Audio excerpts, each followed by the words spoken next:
기쁜 마음으로 이제 아프지 않고 평온하게 쉴 수 있는 좋은 일만 가득한 그런 곳에 가시는 거를 생각을 하면서 기쁘게 보내드리는 그런 이번 추도식이 되었으면 좋겠습니다.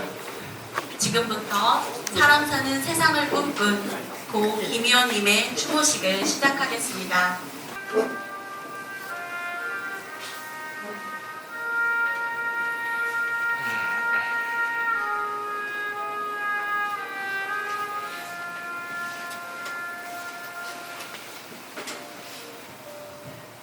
전사는 쉴 권리가 있습니다.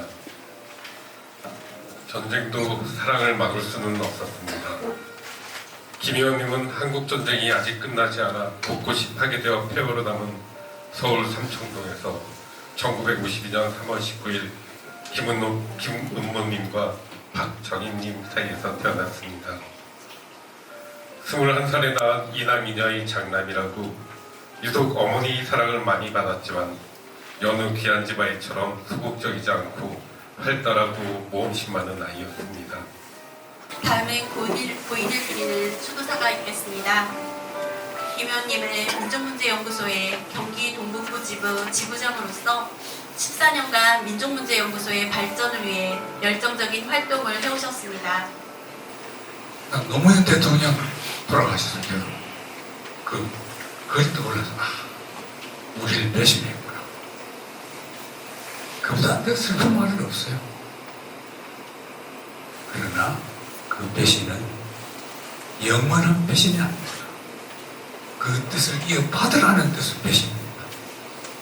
아무튼 오늘 이 자리가 김의원 동지를 보내는 마지막 인사가 아니라 김의원 동지의 뜻을 이어받아서 우리들이 실천하는 자리가 되기를 저는 바랍니다.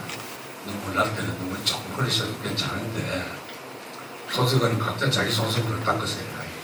네. 그러시더라도 좀 즐거운 마음도 함께 이게 그래도 인생이다 이런 생각으로 오늘 이 추운 자리가 다시 이 역사적인 투지를 결의하는 자리가 되기를 바라면서 저희 얘기를 끝내겠습니다. 여러분 앞으로 우리 영원히 김 의원을 기억합시다. 운명적으로 노무현 대통령을 만난 것이 그의 삶의 하나의 전환점이었다고 생각합니다.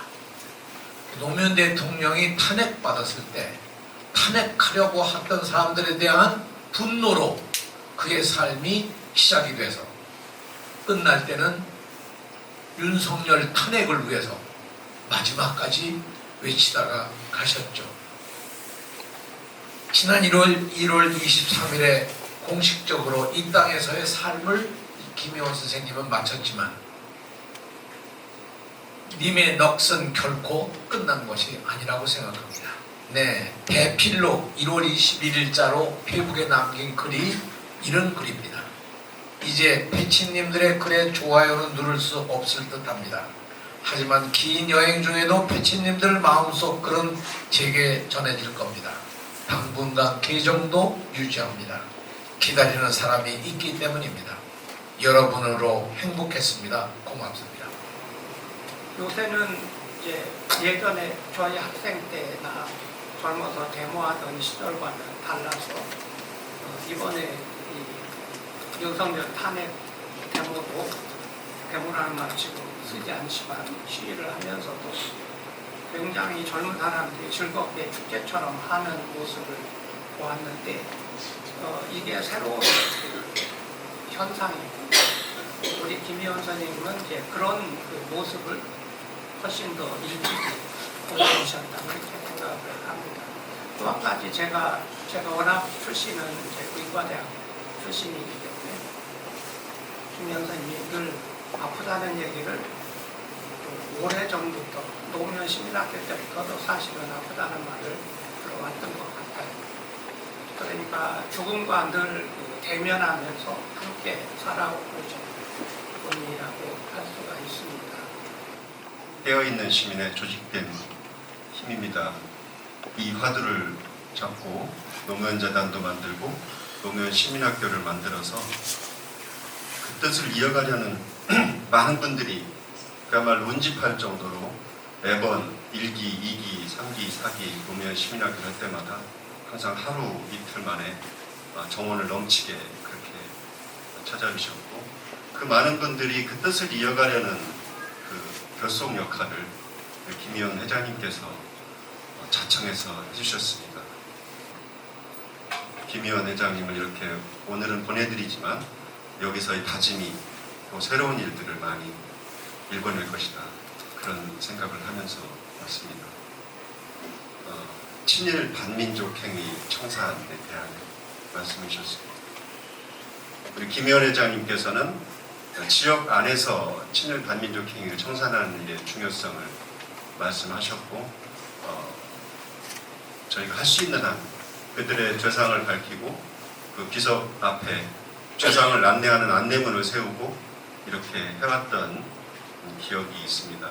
앞으로 우리가 김희원 회장님의 뜻을 이어가는 것 중에 하나의 이런 친일 반민족 행위를 청산하고 민족정기를 바로 세우는 것도 있다, 저는 생각을 합니다. 민족문제연구소 본인이 가입해서 본인이 철이 들었다고 말씀하셨는데, 두 번째로 처리된 게 노무현 대통령의 죽음인데 2009년도에 저는 그런 얘기 했어요. 노 대통령 누가 죽였을까? 다 질문하면 이인규 그때 검사 이인규가 죽었대요. 아닙니다. 이인규가 죽인 거 아닙니다. 누가 죽였냐? 생각해보자. 조선일보가 죽였다. 맞다. 그렇지만 더 좀 생각해보자. 친일파가 죽였다. 거기에 김희원 지부장님은 제가 이제 의기투합이 된 겁니다. 노무현 누가 죽였습니까? 친일파가 죽인 겁니다. 김구 누가 죽였습니까? 안두희가 죽였다? 이거는 하수의 대답이죠. 친일파를 죽인 겁니다. 이 반통일 세력들, 이 반공주의 세력들, 사대주의 세력들 죽였다. 노 대통령의 정신이 있는 것은 바로 일제 친일파를 청산하고 분단을 극복하는 것이다 라고까지 합의가 됐기 때문에 이분이 기꺼이 노무현 시민학교에 있는 모든 사람은 연구 회원이 돼야 되고, 연구소의 모든 회원은 노무현 시민에 가입해야 되고, 이분이 연결하는 분이에요. 따로따로 하지 말고 다 같은 생각인데 왜 따로따로 있냐. 올라가면 같이 만났는데, 올라가면 김구랑 여원영하고 만난 사람들이 왜 따로따로 있냐. 연결의 힘을 보여줬습니다. 신원역, 동네가 신원역이거든요. 아무도 몰라 신원역이 뭔지. 가로 열고 밑에다가 몽양 여원영역이라고 풍경되는 거 아니냐. 간판만 바꾸면 될 걸 갖다가 왜 그렇게 하느냐. 가로 열고 몽양 여원영역 바꾸자. 이거 올해 할 수 있습니다.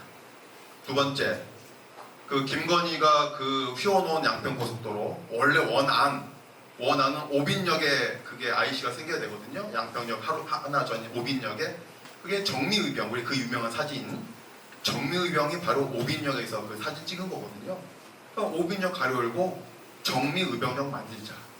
추도사를 어떻게 써야 될지 모르겠어요. 그래서 제가 회장님하고 만나고 함께했던 그 어떻게 보면 마음속으로는 너무 긴 시간이었고 현실적으로는 아주 짧았던 그 시간의 이야기를 잠깐만 들려드리겠습니다. 김희원 회장님, 2009년 가을 참혹한 마음을 다 잡기 위해서 뭐라도 해야 했던 그때 노무현 시민학교에서 만나서 참 반가웠습니다. 그저 공부가 아니라 행동하기 위해 동창회를 만들어야 한다는 쩌렁쩌렁했던 그 목소리 지금도 생생합니다. 우리 끝내 무대 위에서 우리의 슬픔을 합창으로 토해냈습니다. 상록수 함께 가자 우리 이 길을. 흐르는 강물처럼 나중에 바다에서 다시 뵙겠습니다. 양평의 어르신들 기억해 주십시오. 그리고 민족문제연구소 경기 동북지구에 함께 했었던 그 순간들을 지부장님 기억해 주십시오. 우리 기억하겠습니다. 사라지지 않도록 여러분들 기억해 주십시오. 맨 마지막에 걸리는 것이 그 바닥에서 언제나 친일 청산이 안 돼 있던 이 토양이 우리 사회의 모든 문제를 꼬이게 해왔던 것을 제가 뼈저리게 느끼고 이 배신자는 먼저 가버려갖고 우리한테 짐을 많이 남겨놓고 가시네요. 아니 숨바꼭질을 하다가 혼자 먼저 집에 가면 어찌라고 남은 사람을. 그잖아요. 그동안에 우리 역사에서 우리는 동학도 있었고 3.1 만사도 있었고 학생 독립운동도 있었고 4.19도 있었고 6월 항쟁도 있었고 수많은 저항과 승리가 있었는데 그때마다 그 뒤 결과가 꼭 좋지가 않았다. 왜? 사람들이 겉만 태우고 땅속 깊이 묻어있는 숨어있는 버러지들을 없애지 않았다. 이 버러지들이 날 좋아지면 또 나오고 또 나오고 민주정권 돼봤자 별것이 아니더라 하는 걸 이놈들이 알았어요. 그렇지 않습니까? 그래서 이번에는 여기 계신 분들 다 같은 마음이시겠지만 겉만 태우지 말고 윤석열이 잡아서 몇 놈 죽이고 잡히고 그런 것이 중요한 것이 아니라 저 바닥에 있는 벌거지들을 통째로 다 발라내지 않으면은 우리 앞으로 우리 후손들이 우리 아이들이 또 이런 아픈 일을 겪지 않을까. 그렇게 돼서 이 시간에 앉아 계시는데 그 말씀 드리고 싶어서 노무현 대통령 돌아가시고 나서 한참 봉화마을이 시끄러울 때 저는 한 번도 안 갔습니다. 2019년 10년 만에 처음으로 봉화마을을 갔습니다. 작년 15년 때 또 한 번 갔습니다. 근데 우리 기원이 그때는 살아계실 때 내가 성이라고 잘 안 했는데 한두 살 차이인데 따로 동시 같은 마음에 돌아가셨는데 먼저 나와서 성이 아니라 먼저 갔을 게 성이라고 해요. 혹시 저한테 성 되고 싶은 사람 먼저 가십시오. 네, 같은 뜻을 가지고 따라보니까 그런 동지인데 웃으면서 보내드려야죠. 앞서서 갔을 때 우리 산자들은 또 이어서 땅속에 있는 벌거지들 한 마리 다 벌가내서 없애버리고 역사중에를 바로 적용해요. 김희원 지부장님과 같은 추억이 담긴 물건을 가지고 와서 소개하는 자리라고 들었어요. 근데 저는 빈손으로 왔어요. 왜 그랬을까요? 제가 입고 있거든요, 이 옷을. 어느 날 저는 자주 지부장님 댁을 갔었는데 가면 빈손으로 돌려보내는 일이 없어요. 와인을 주시거나 초콜릿을 주시거나 무엇이든 주시는데 하루는 정화야 저 옷 좀 가져가라 이러시는 거예요. 그 다음 날에 차 문을 열어도 그 불 냄새가 나는 거예요. 지금도 김희원 지부장님을 생각하면 후각적으로 그게 생각이 나요. 불에 을린 모든 것들.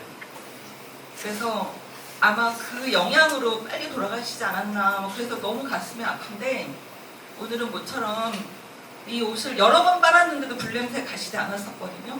근데 몇 년 되니까 없어졌더라고요. 그래서 오늘 지부장님을 마음에 모시는 마음으로 옷도 함께 입고 이렇게 여러분들과 함께 추억할 수 있어서 너무 좋습니다.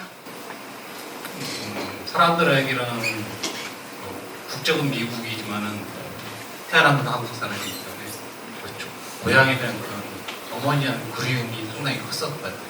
어머니의 그리움도 대한민국도 마찬가지로 어머니와 같은 존재이기 때문에 그런 민족문제연구소라든지 노무현 시민학교 그런 부분에 끝까지 손을 놓지 않고 갔었던 거. 저도 이제 교회 와이프 때문에 결혼하려고 교회 다녔는데 저번에 가서 두 손 잡고 기도드렸거든요.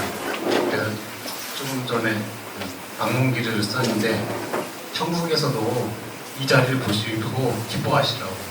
이렇게 저는 태어나서 지금 58세인데 추모식에서 이렇게 사람들이 아까 말씀 알록달록하고 기쁘게 이렇게 멋진 사진과 이렇게 전시하듯이 하는 건 처음 봤거든요. 처음에 이제 세월호 참사가 일어났을 때 그 양평에서 이제 엄마들이 그 바람개비가 꿈꾸는 세상이라고 이제 시민 운동 단체를 만들게 됐어요. 그때 이제 선생님께서 함께 해주셨습니다. 그래서 그 인연으로 만나게 됐는데 굉장히 순수한 성품을 가지고 계셔가지고 아이들하고 이제 문화 활동을 함께 하시면서 북도 치고 노래도 하시고 또 아이들과 함께 이제 뭐 여러 가지 문화 활동 함께 하시면서 항상 웃음을 주셨던 선생님이세요. 그리고 이제 활동하면서 어려움들이 있으면 항상 뒷배가 되어 주시고 맛있는 것도 항상 많이 사주시고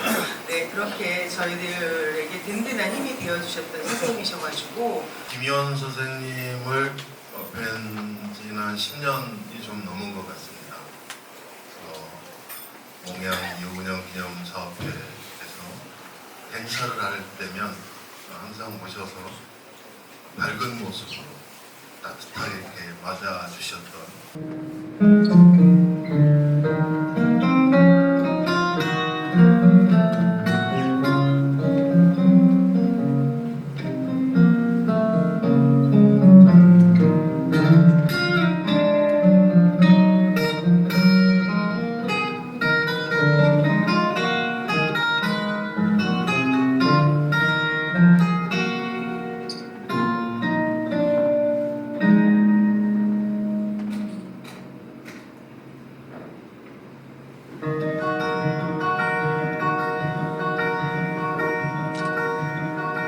말리길 나서는 길 저자를 내맡기며 마음 놓고 갈 만한 사람 그 사람을 그대는 가졌는가 온 세상 다 나를 버려 마음이 외로울 때에도 저 마음이 아파고 믿어지는 그 사람을 그대는 가졌는가 탔던 배가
연주하는 것도 처음이고요. 이 들려드릴 만한 실력이 절대 아닌데 지부장님 몇 번 뵈고 얘기도 들었을 때 제가 기타 연주하는 걸 모습 보고 싶다고 하셨다는 얘기를 종종 들었었는데 제가 못 보여드린 게 마음에 남아서 여기 오게 됐고요. 많이 서툰 연주지만 편하게 들어주시면 감사하겠습니다.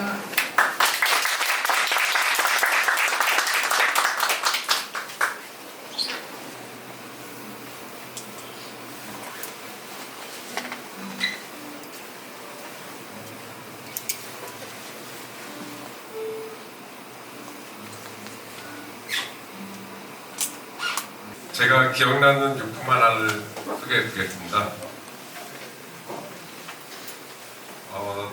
작년 12월 달에 그 양수리 강변을 보면서 얘기했거든요.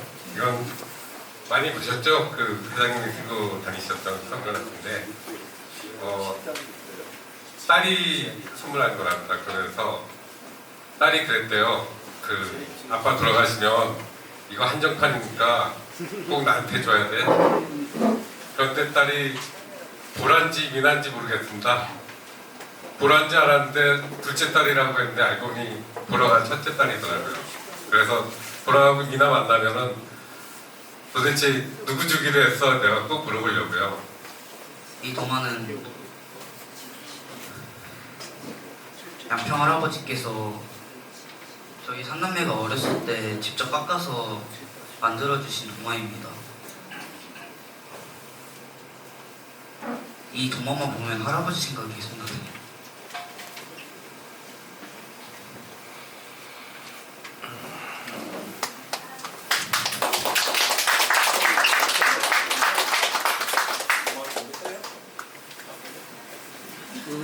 삼남매가 제 아이들인데요. 제가 회장님을 처음 뵀던 적이 2010년 1월 초였습니다. 여기에서 미래의 제 아내가 될 분을 만났던 곳입니다. 저한테는 양평 콩나무집이 굉장히 추억이 많이 서린 곳이고요. 이 세 아이의 엄마가 지금 사회를 보고 있습니다. 네.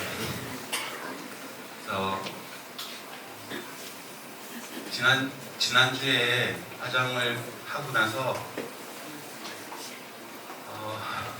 자기가 수원으로 이사 오면 꼭 집에 와서 주무시고 가겠다고 말씀을 하셨는데 그렇게 못 돼가지고 대신에 제가 화장이 끝나고 나서 영작 사진을 훔쳐갔습니다. 그래서 일주일 동안 저희 집에 모셨습니다. 그래서 오늘 제가 안 오면 이 추도식을 못한다고 해서 누구보다 좀 일찍 왔습니다. 회장님 항상 기억하겠습니다. 사랑합니다. 2013년 저희 목고지 그 프로그램인데요. 저희도 사실 안 가지고 있는데 회장님께서 되게 가지고 계셨다고 그래요. 그래서 보니까 엄청 많은 걸 저희가 했었거든요. 1박 2일로 거의 대략 한 30명 정도가 가서 그 공간을 꽉 채워서 굉장히 의미 있는 시간을 가졌던 그런 날이었습니다. 아빠의 청춘이었던 것 같아요. 늘 아빠로서 딸에 대한 그리움을 가지고 계셨고 노래도 그 노래를 하셨던 걸로 저는 기억합니다. 그래서 평화를 갈망한 철저한 한국인이자 자유로운 세계인이었습니다. 그는 왜곡된 한반도 역사의 한 시점에 태어나 그 왜곡을 긍정으로 바꾸며 치열하게 73년을 사십가 이제 하나님의 부르심을 받았습니다. 이제 하나님의 품 안에서 안식하시기를, 그리고 성령께서 슬픔에 잠긴 유가족 여러분과 그를 사랑했고 그리워하는 친구와 동지들을 위로해 주시고 격려해 주시기를 빕니다. 이제 우리는 그를 따라 한반도의 왜곡된 역사를 긍정의 역사로 바꾸어 가보자 다짐합니다. 성령님이시여 도우소서. 언제나 우리의 지도자가 되시기를 원하시 우리 주 예수 그리스도의 이름으로 기도드렸사옵나이다. 아멘.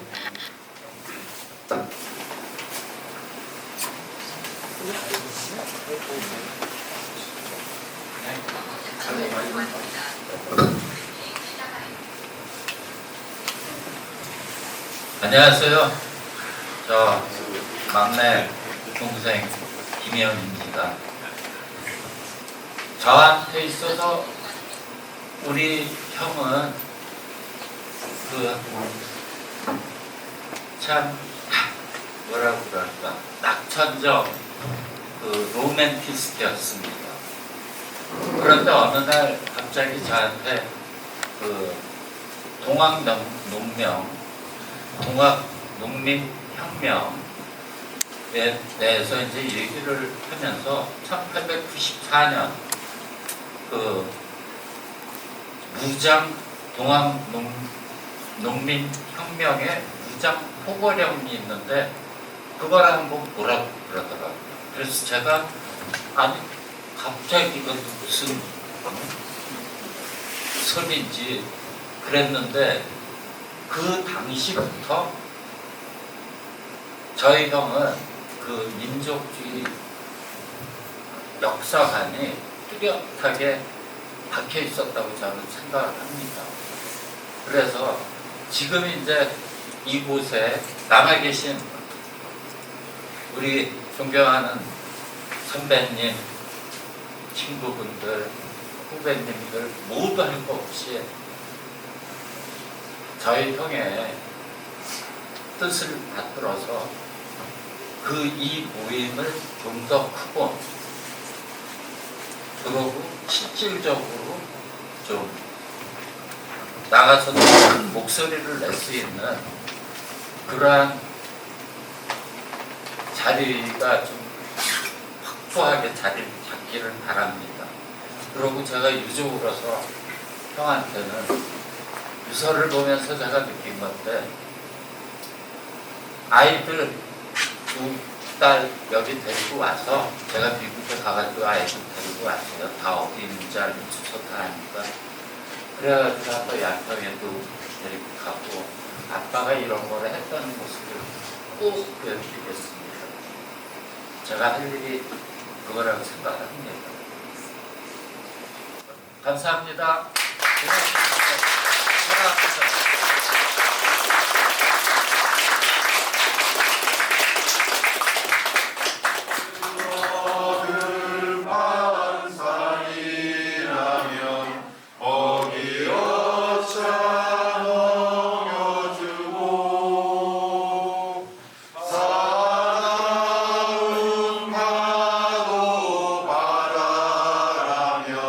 어기